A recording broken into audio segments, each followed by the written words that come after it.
Sutta, which is on page 3 of book 2.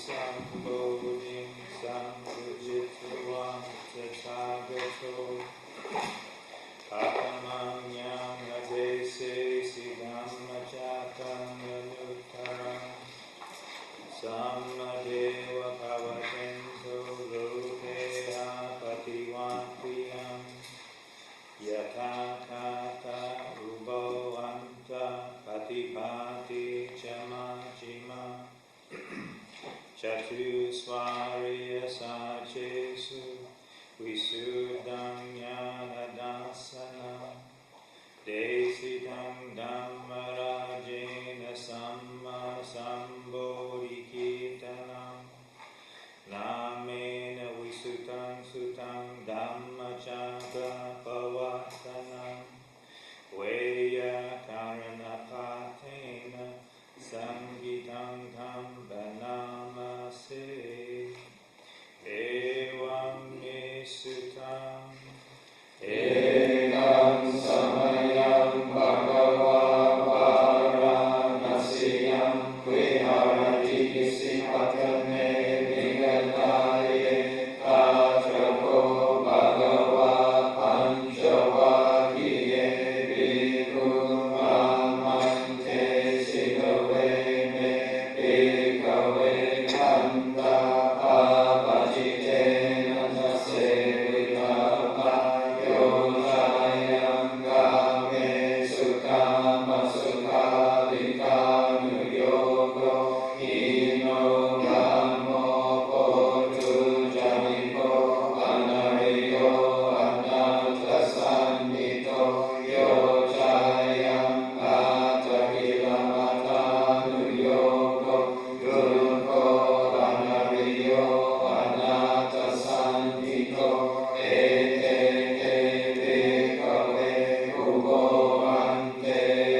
take a short break and then come back. There'll be the opportunity to determine the 8 precepts, and there'll be a talk.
observance, the lay community has a chance to request the 3 refuges and the 8 precepts, which is on page 131 of Book 1, the brown book.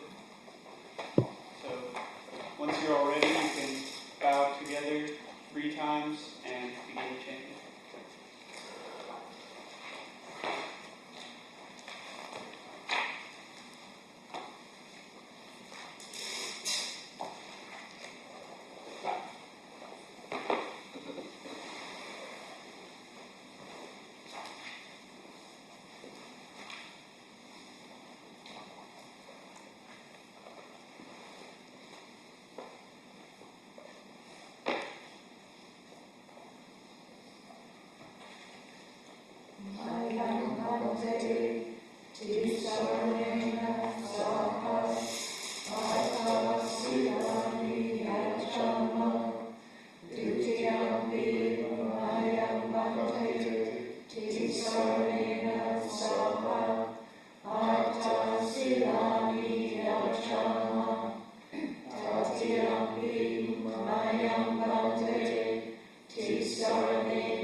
Āsāḷha Bhagavato Arahato Samma Sambuddhassa. Namo tassa Bhagavato Arahato Samma Sambuddhassa. Namo tassa Bhagavato Arahato Samma Sambuddhassa. Namo tassa Bhagavato Arahato Samma Sambuddhassa. Namo tassa Bhagavato Arahato Samma Sambuddhassa. Namo tassa Bhagavato Arahato Samma Sambuddhassa. Buddhaṃ saranam gacchāmi. Buddhaṃ saranam gacchāmi. Dhammam saranam gacchāmi. Dhammam saranam gacchāmi. Sangham saranam gacchāmi. Sangham saranam gacchāmi. Dutiyampi Buddhaṃ saranam gacchāmi. Dutiyampi Buddhaṃ saranam gacchāmi. Dutiyampi Dhammam saranam gacchāmi. Dutiyampi Dhammam saranam gacchāmi. Dutiyampi Sangham saranam gacchāmi. Dutiyampi Sangham saranam gacchāmi. Tatiyampi Buddhaṃ saranam gacchāmi. Tatiyampi Buddhaṃ saranam gacchāmi. Tatiyampi Dhammam saranam gacchāmi. Tatiyampi Dhammam saranam gacchāmi. Tatiyampi Sangham saranam gacchāmi. Tatiyampi Sangham saranam gacchāmi. Ti saranakamana nitita. Ahapate. Panati pata veramani sikapadam samadhiyami. Panatipata veramani sikapadam samadhiyami. I undertake the precept to refrain from taking the life of any living creature.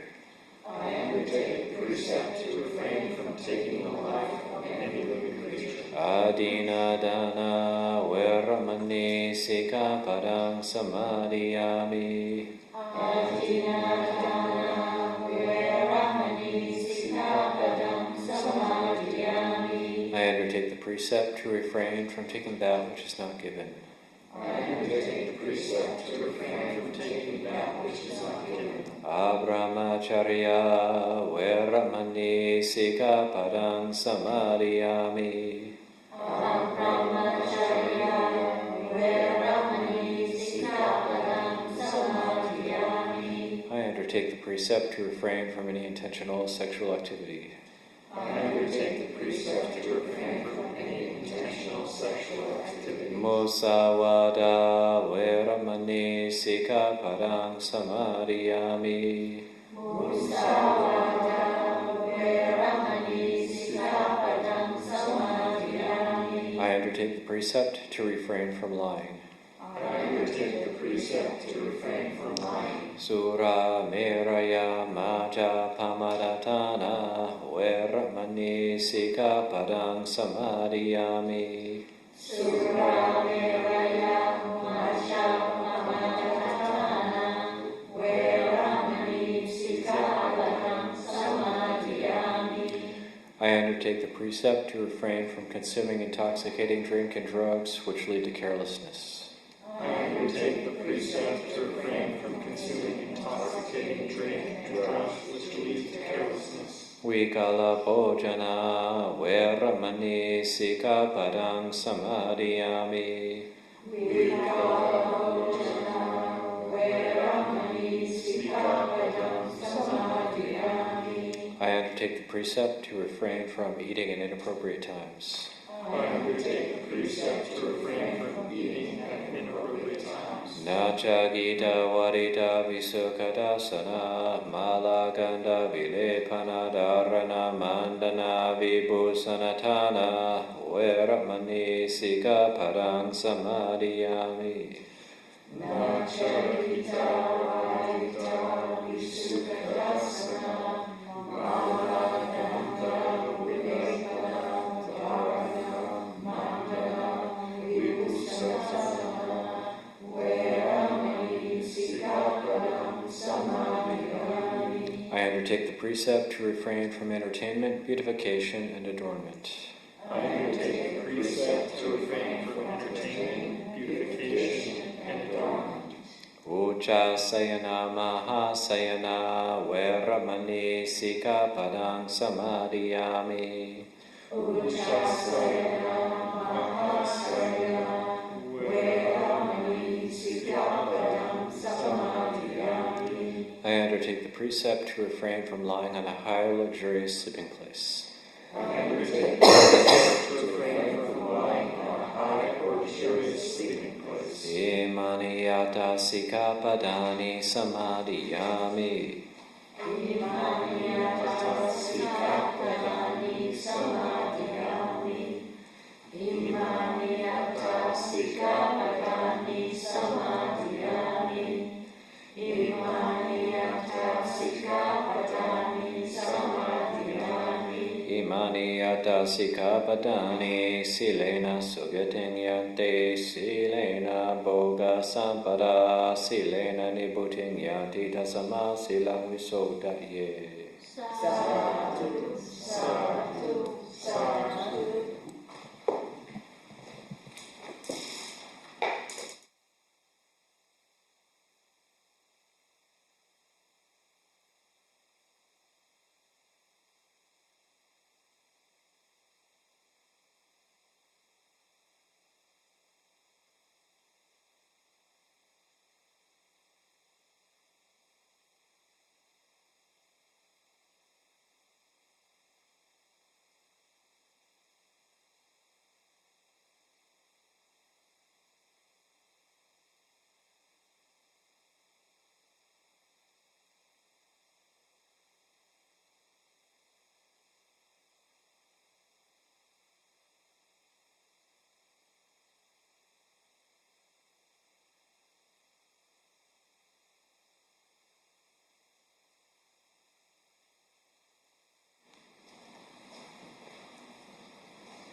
Āsāḷha Pūjā Dipati Sahampati Patanjali Anadivara Ayachaka Santida Sata Parajaka Jatika Dese Tu Dhammang Anukampi Mampajam.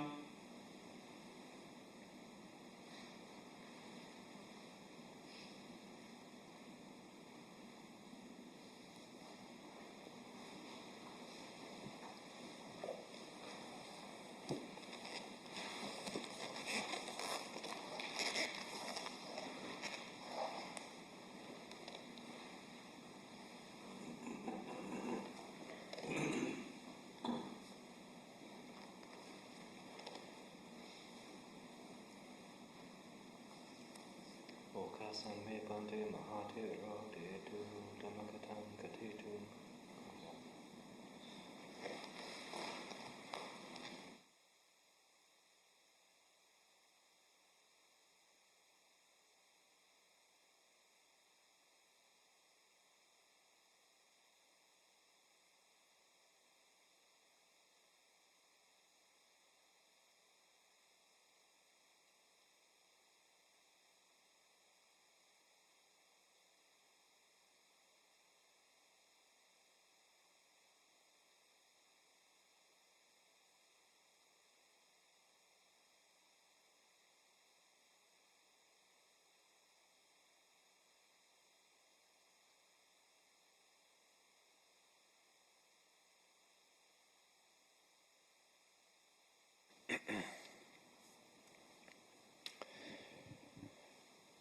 Namo tassa bhagavato arahato samma sambuddhassa. Namo tassa bhagavato arahato samma sambuddhassa. Namo tassa bhagavato arahato samma sambuddhassa. Buddhang dhammang sanghang namassami.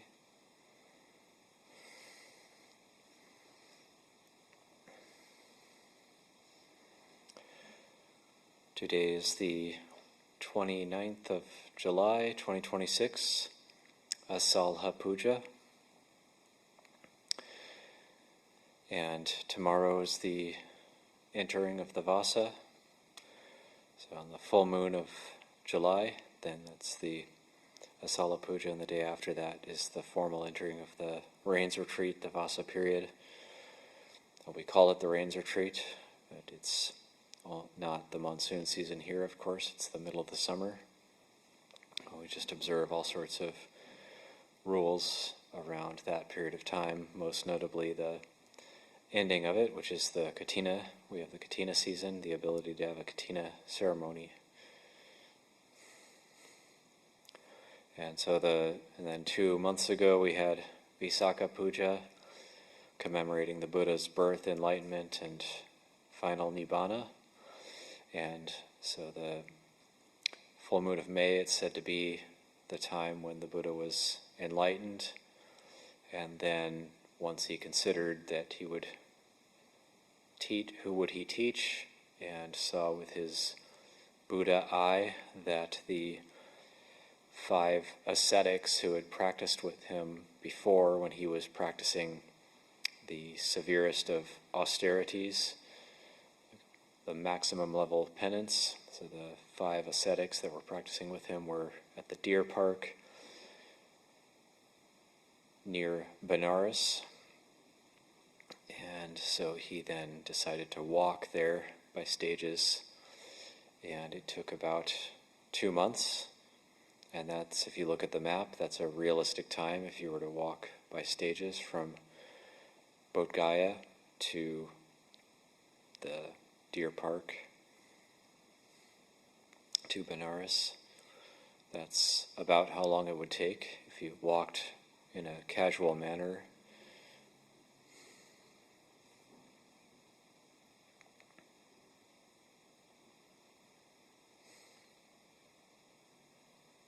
And so it said that when the Buddha made his way to the deer park at Benares, near Benares, then he met up with his former companions, And previously, when they had left him, it was because he had, quote unquote, reverted to luxury. So he had stopped his horrific fasting that he was doing and his maximum level penance, maximum level austerities, and decided to nurse himself back to health, go all the alms round. In the exact wording of the suttas, it's eating rice and bread and nursing himself back to health. And then he was able to strike out on his own. They left him. They were disgusted by his behavior, and then they left him to go, and thinking he'd turned his back on awakening, that he wasn't going to find it after all, and he decided to take it easy and just go alms round and live in a normal manner. And so these 5 ascetics then left him at that time and went off to this other area to continue living their lives. And they wouldn't have been practicing as hard as him. They were relying on him to discover awakening. They were probably practicing some other austerities, but they weren't at the maximum level like the Bodhisattva was. But still, even though they couldn't do what he could do, they still like, oh, okay, never mind. He's not that impressive after all.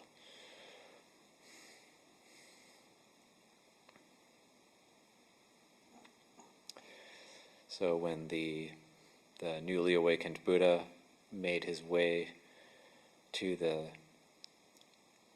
deer park near Benares, then they had made this agreement. They saw him coming in the distance, and they agreed, the 5 ascetics agreed among themselves, they wouldn't receive him, they would ignore him. And then as the Buddha came closer, then they were in awe of his presence and the brightness, and they couldn't help themselves, and they received him respectfully.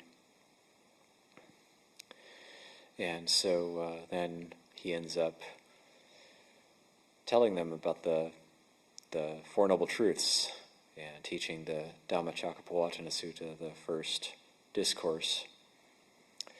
And so and then at the end of the discourse, Venerable Kondanya becomes Anya Kondanya, or Kondanya who knows, so that he understands. He's the first stream enterer, and so he's the first one to open the Dhamma eye after the Buddha. And then this shows that others can understand it as well. And then that's the beginning of the Bhikkhu Sangha. So it's a very important turning point. And it said the devas from these 10,000-fold world system trembled, quaked, shook in a radiance that surpasses the devas appeared on earth. That's part of the discourse.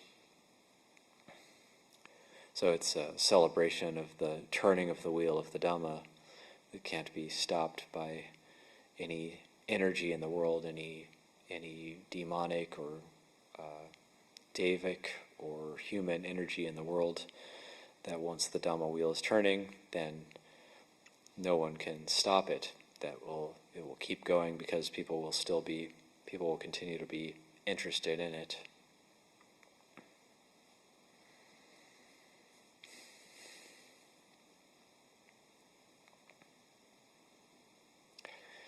And so this turning the wheel of the Dhamma is the result of the Buddha's practice, having discovered what he discovered, the complete ending of suffering.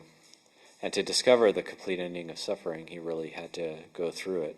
He really had to go through quite a bit of suffering.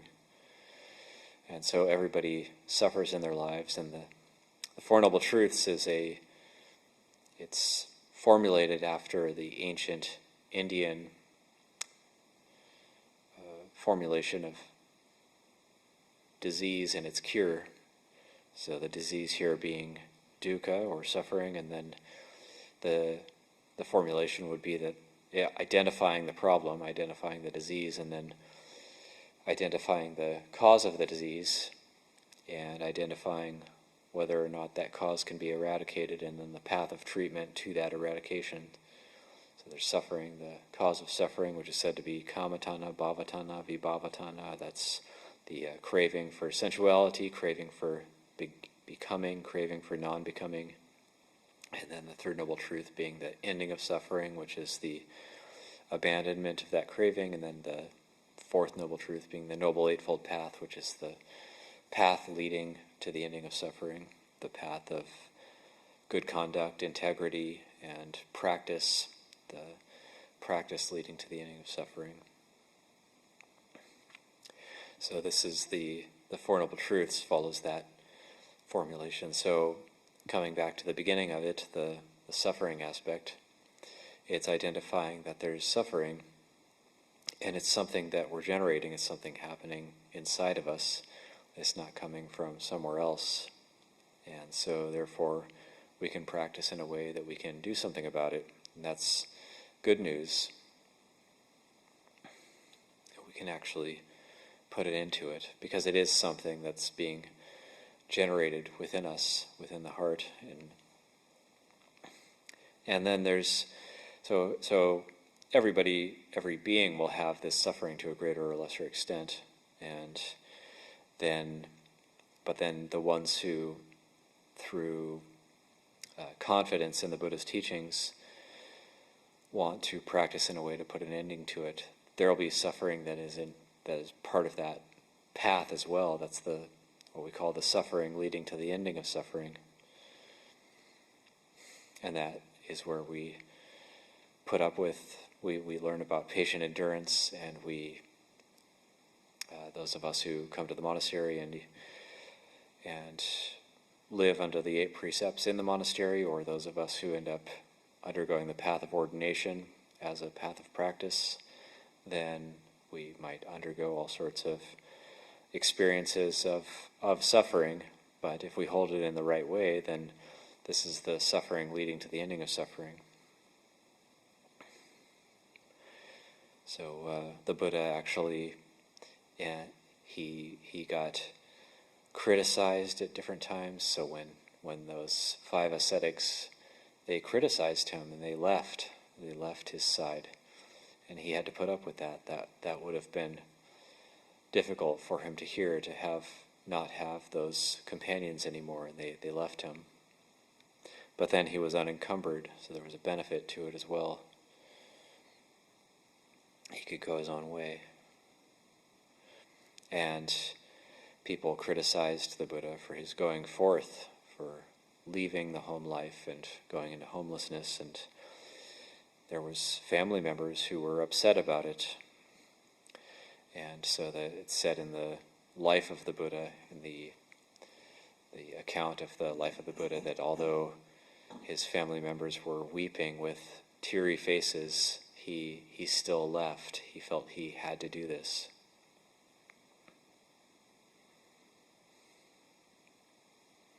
And then even after the Buddha's awakening, he was criticized, and you get this account of when he's on his way to see the first 5 disciples, there's a wanderer who says, "Oh, you're bright, you're radiant, who's your teacher?" And he kind of declares, "I have no teacher, there's nobody in the world who has a greater developed mind than myself."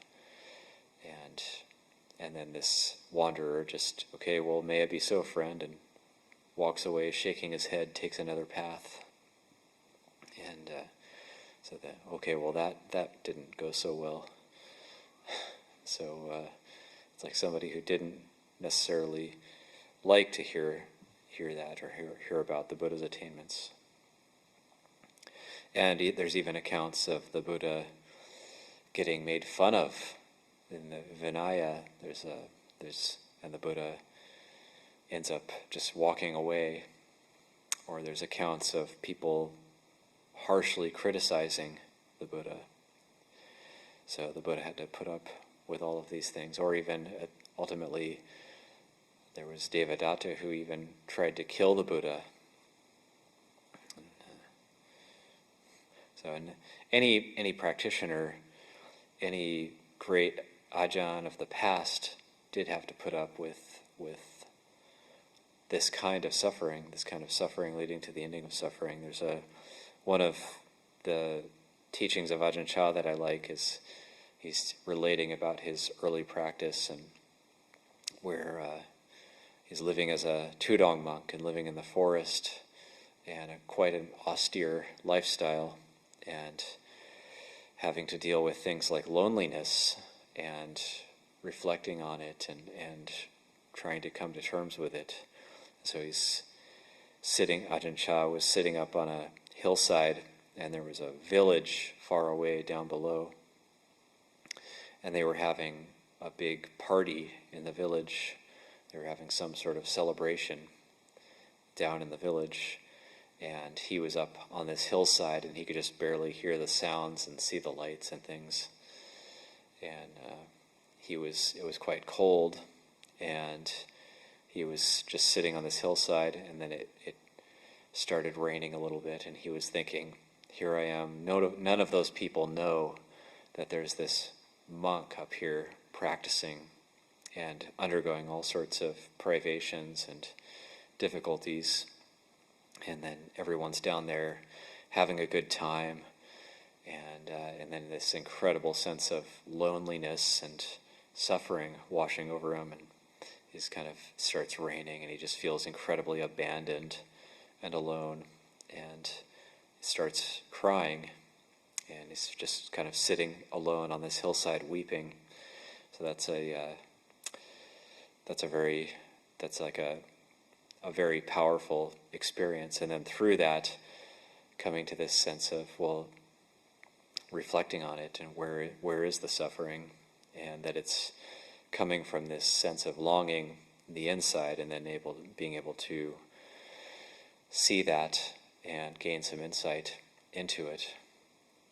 And so, which of us here could do something like that? That's very powerful. To be able to have experiences like that and be able to learn from them. So I would say, like Lumpur Cha, like the Buddha would have had experiences like that. Who knows what's not recorded of the Buddha's life or the Buddha's practice before his awakening. But having to go through the whole range, the whole gamut of emotions. But then also not giving in, because the reflection would be, well, I could go down to that village, I could join them, and then what? Well, I ordained because of not being satisfied with that way of living, with that way of life. So the suffering leading to the ending of suffering, it's recognizing, well, there's also the suffering leading to more suffering, which is just, I could go back to the way I did things before and been down that road and know exactly where it just leads back into that cycle, back into that vicious cycle of suffering. But then trying to get out is also going to lead to difficulties that we have to face, and that's why the Thai Ajahns talk so much about just patient endurance, just otton. Because as we learn how to be patient, as we learn how to endure things, and ot literally means to go without, and ton is to endure. So there is this sense of, can we go without? Can we be content going without the things that we would normally engage in to have happiness? And this is where the second noble truth comes in. It says in the Dhammacakka Sutta, Tatra Tatra Abhinandini, which is like here seeking in fresh enjoyment, now here, now there. So always jumping around and seeking that fresh enjoyment, going on to the next thing, and then even if we get what we want, it's still not satisfying, and then we have to find something else. And it's that investigation into craving that craving's duty or its nature is to crave. And so the illusion of craving is that when we get what we want, then we'll be happy or we'll be fulfilled. It would be like eating a meal.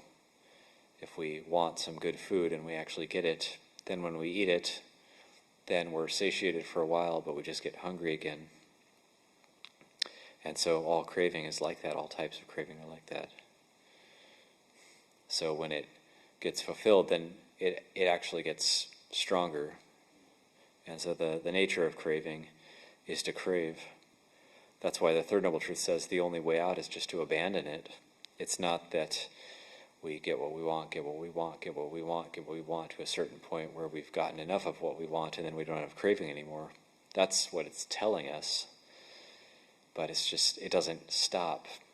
It's a vicious cycle. It's like a whirlpool of craving. So the only way is just to, through insight, to get to the point of abandoning it. And the nature of craving is to crave. So how could it be fulfilled? There is no fulfillment to it. Craving by its very nature can't be fulfilled. It's impossible. It's a bottomless abyss. So, but it's hard to see. It's hard to see, and it's very compelling. It's very good at convincing us that we need this, we need that, and this has been happening for a very, very, very long time.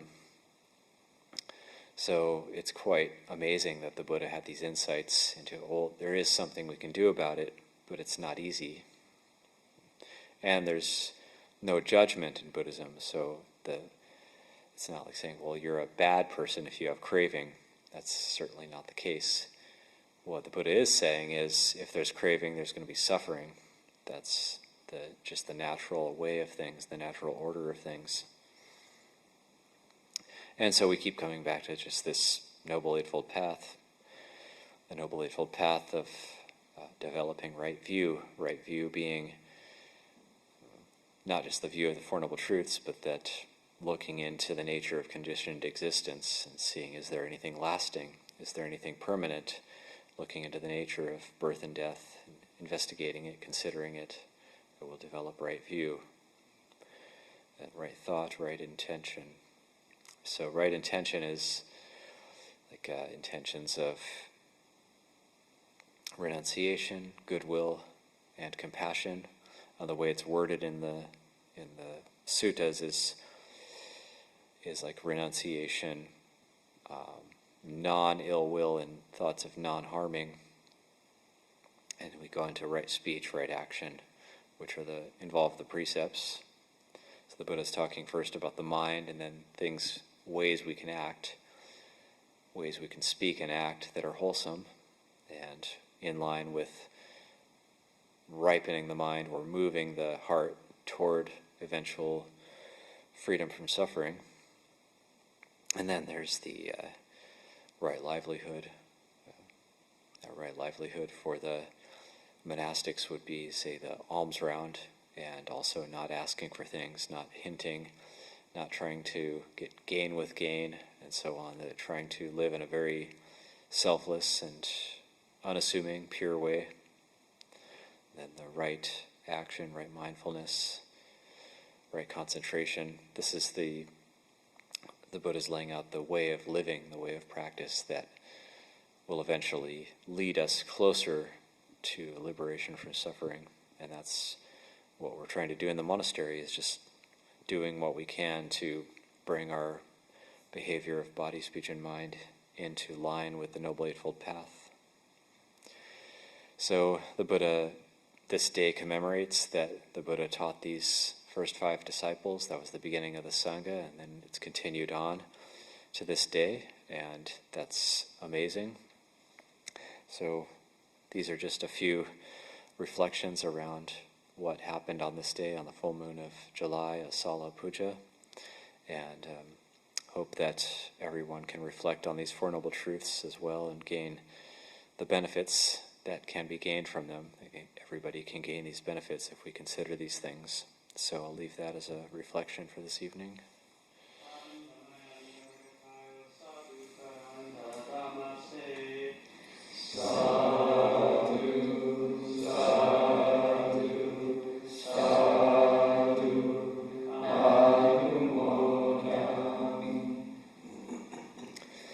Okay, we'll continue our evening with our commemoration of Āsāḻha Pūjā by doing a Vientian, or a candle flowers and incense circumambulation, and that begins with an announcement, which will just be I'll call out the one line of the announcement or a few words and have all of you repeat after me. And so we'll do that now. We'll begin by bowing 3 times to the shrine.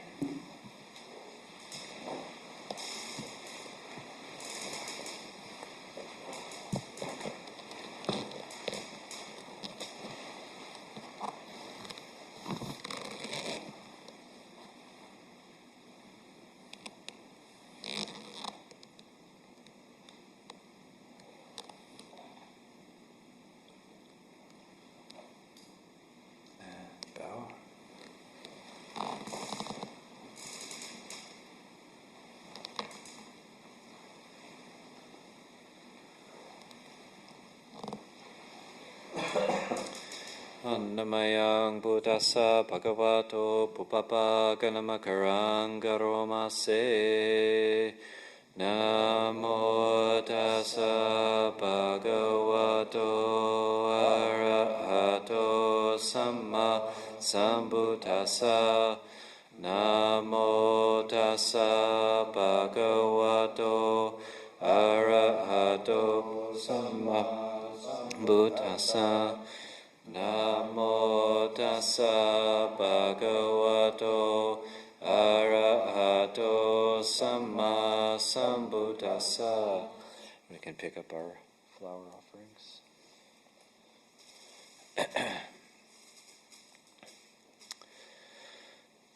All of us take the Buddha as our refuge, and we delight in the Dhamma that he taught.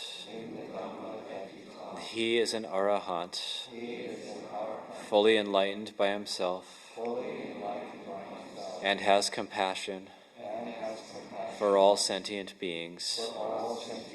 Being moved by compassion, he has set rolling the matchless wheel of the Dhamma.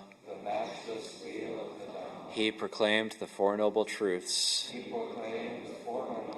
for the first time to the group of 5 bhikkhus at the deer park near Benares on the full moon day of July. At that time, while this discourse was being given, the spotless, immaculate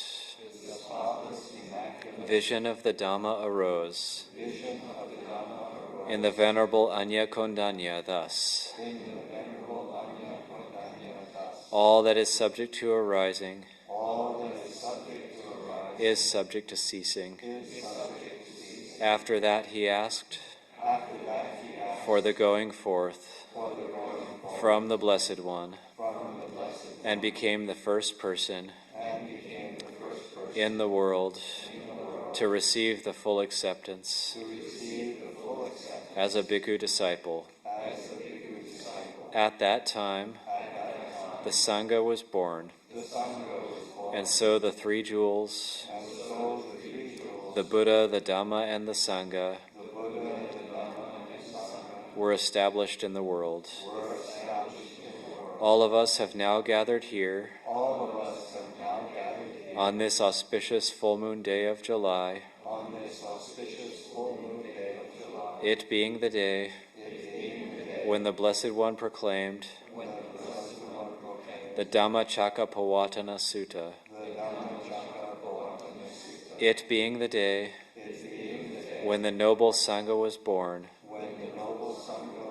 into the world and the Triple Gem established. So we have gathered here at this time with these offerings and recollecting the virtues of the Buddha. We shall circumambulate the Buddha image 3 times. Although he passed into Nibbana long ago, the Buddha's guiding influence is still with us today. May our offerings be received and accepted for our long-lasting welfare and for the happiness of all future generations. Sadhu.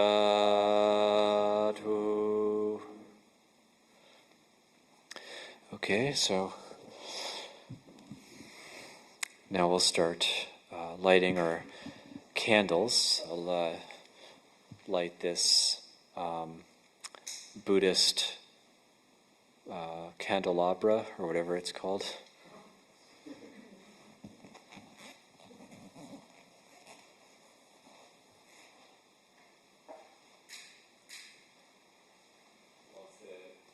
Once we all light our candles, then we can process out and do a circumambulation outside. Bring the lights in here.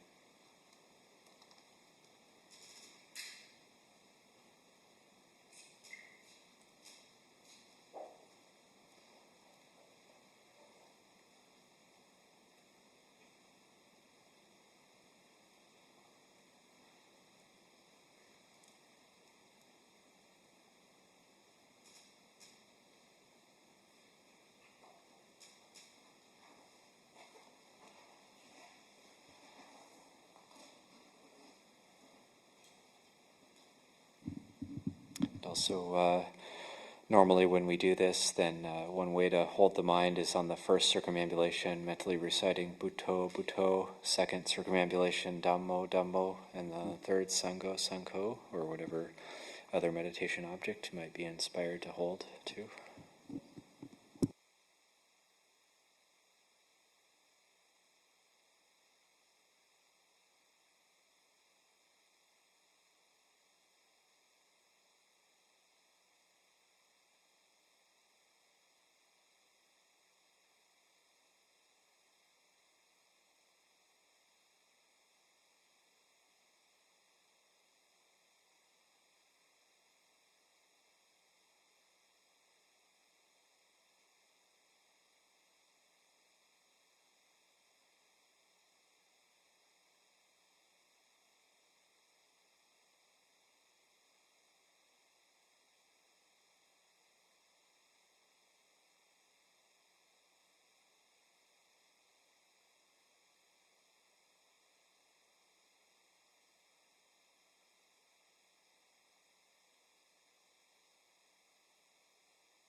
Okay, that completes another Āsāḻha Pūjā at Abhayagiri.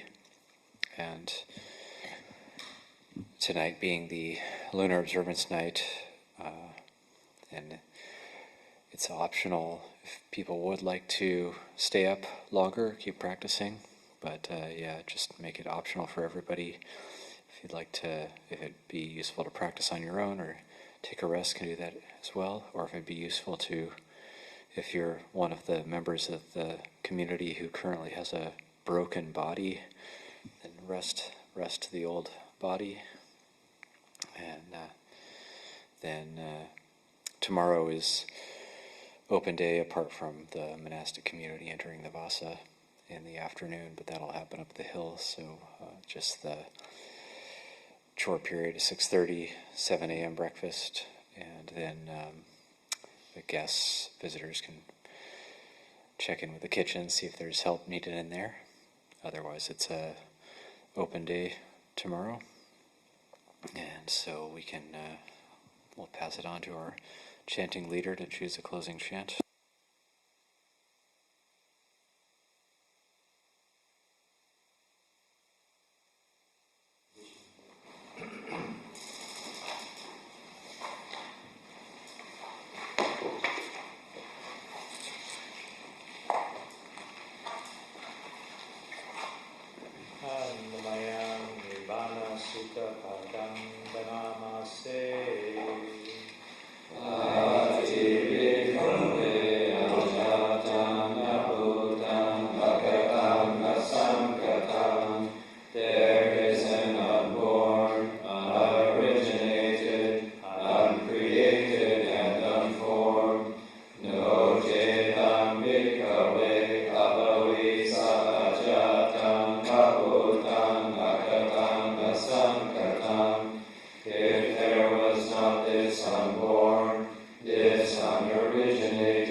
Patipanno